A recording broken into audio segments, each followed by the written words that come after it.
Hi everybody, my name is Kirk Abrigo, also known as Draw Ninja Casey, and this is my audition video for ZHC's Instant Influencer.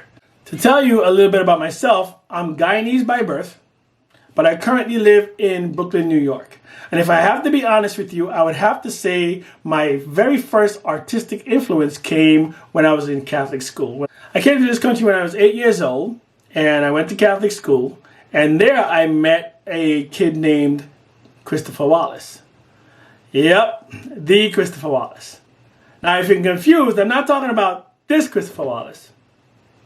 I'm talking about this Christopher Wallace. That's right, my actual first artistic influence was the rapper known as the Notorious B.I.G., Christopher Wallace. He was in my Catholic school class, and he was a great artist. And that was the first time I actually got the artistic bug, because with my Guyanese accent into the class, I was made fun of, I wasn't very popular, and of course, Chris, with his artistic ability, was the most popular kid in the class, the class artist, and everybody loved this kid and hung on his every word. So I decided that I could maybe befriend him and pick up some artistic abilities from him through osmosis. and that would make me as popular as him. He taught me a few things, but I was never as good as Chris. So I kind of just let it fall to the wayside because I really didn't have the passion for it. I just really wanted to use it to make me more popular with the kids. Didn't work. During that time, I really did like to read comic books. And there was always one thing that I noticed about the comic books that I read. It always said, Stan Lee presents.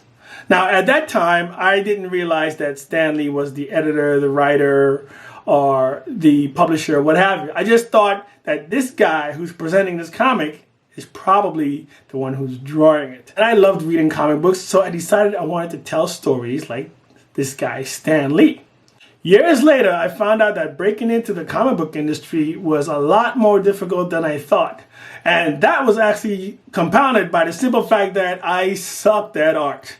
Skipping ahead a few years, I decided instead of waiting for someone to hire me, I would myself publish my own comic book, which would mean I could draw it and write it just the way I wanted to, just like Stan Lee did. As I was doing my comic book art, I also wanted to do other styles of art using other medium. For me, comic books was just not enough. I wanted to learn more. So I asked questions, I bought books, and thank you, Mom, for always supporting my artistic endeavors. My mother would always buy me books and videos and subscribe me to all these mail-in art tutorials and art projects and everything. My mom was so supportive. So I'd just like to say thank you, Mom, for always supporting my endeavors. I would not be here at this point without you. I needed to be exposed to other forms of art, and that gave me just a love for it. And of course, my mom, again, always buying me the supplies I needed. The watercolors, the acrylic paints,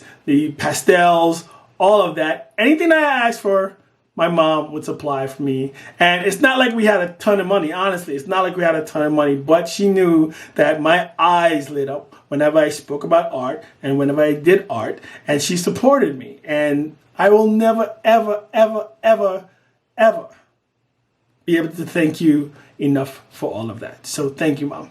Through experimenting with other mediums, I discovered my love for Norman Rockwell, who was, to me at that time, when I was a kid, just the most phenomenal thing I've ever seen.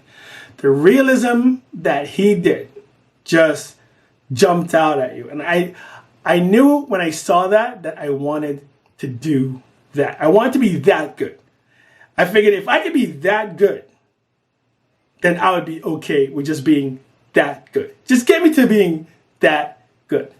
And strangely enough, when I was in college, my comic book art professor, his name was Richard Rockwell. And it just so happens that he was the great nephew of one of my favorite influences, Norman Rockwell. So after accumulating so much knowledge about art and artistic medium, I wanted to also inspire others like others have inspired me.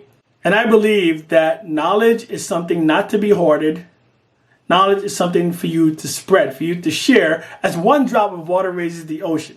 Your knowledge passed on also raises the ocean of knowledge. And that's why I created a YouTube channel. I felt like I was always blessed to have all this experience and all this knowledge, and I wanted to share it with everybody else who would be interested. That's why it would mean everything to me to win this instant influencer contest, because honestly, the exposure would mean that I get to spread my knowledge to more people. And nothing makes me feel better than a comment from a subscriber letting me know how much they appreciate what they have learned from a video they watched from me. That just always it raises my ocean. That's why I do a lot of giveaways on my channel. And most of my giveaways are art supplies, because I want the kids or the people who may not be able to afford art supplies, but still want to do art, to be able to get some stuff for free. And winning this $100,000 and also the instant influencer contest would allow me to give away much more art supplies to kids who can't afford it or to people who can't afford it, so that they can have the tools they need to live their dreams and create art. Art is such an outlet for a lot of people. It's been quite an outlet for me. And to have the ability to help someone reach that would just mean everything. I feel like I'm so ready for this competition, because I feel like this is an answer to my prayer. This is like an opportunity that I've been waiting for. And if you guys choose me to be your instant influencer, I promise you, you will not be disappointed. I will give not 110%, I will give 1,000% of my effort to win this competition. With that being said, in the words of one of my greatest influences, Excelsior.